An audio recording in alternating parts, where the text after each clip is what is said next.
tuzaririmba indirimbo y'umwana w'intama wanesheje. Tuzaririmba indirimbo y'umwana w'intama wanesheje. Tubone tuzaririmba indirimbo y'umwana w'intama. Tuzaririmba indirimbo y'umwana w'intama wanesheje. Tuzaririmba indirimbo y'umwana w'intama wanesheje. Tuzaririmba indirimbo y'umwana w'intama wanesheje. Tuzaririmba indirimbo y'umwana w'intama wanesheje. Tuzaririmba indirimbo y'umwana w'intama wanesheje. Tuzaririmba indirimbo y'umwana w'intama wanesheje.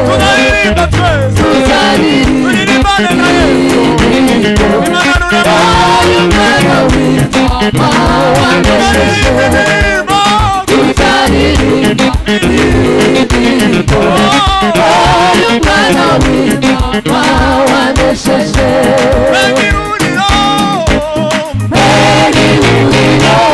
Abera bose bavuye mu isi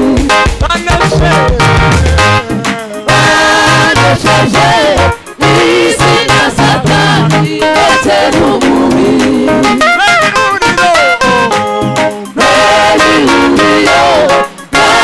Abera bose bavuye mu isi banesheje isi na Satani ndetse n'umubiri.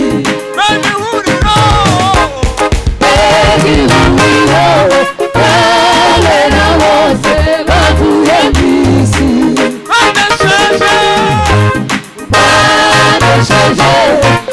isi na Satani ndetse n'umubiri.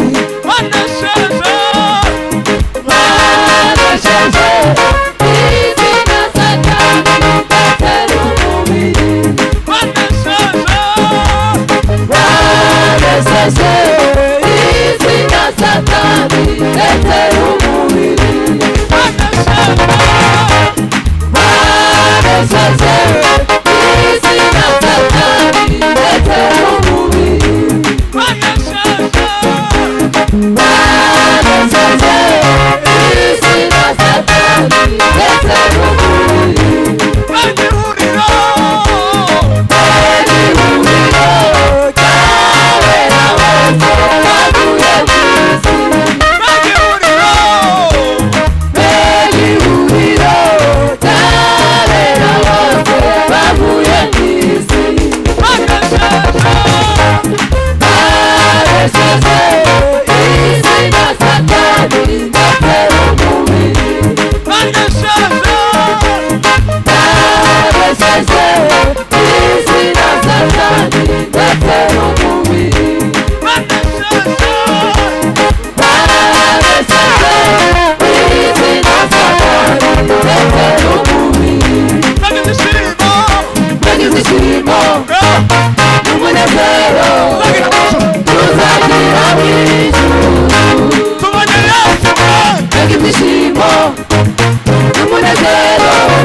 Thank you.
Bwana Yesu asifiwe. Haleluya.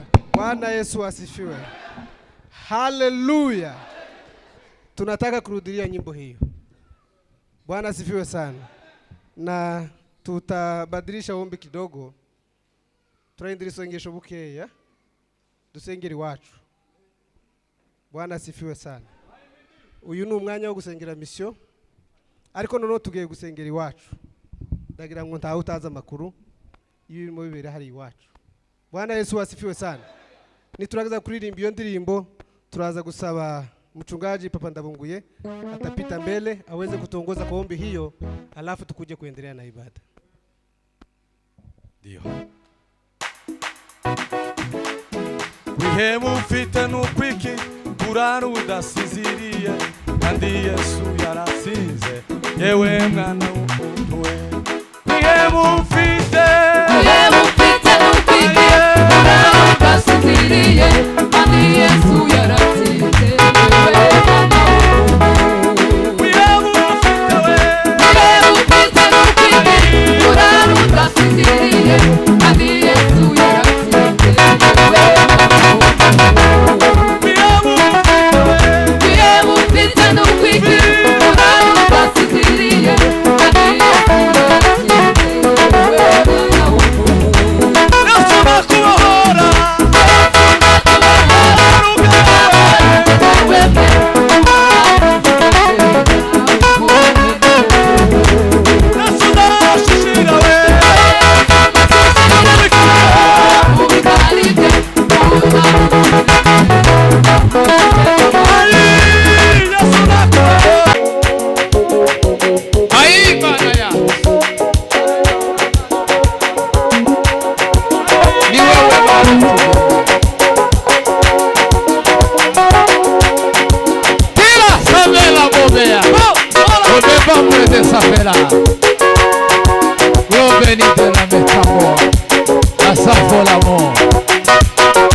Thank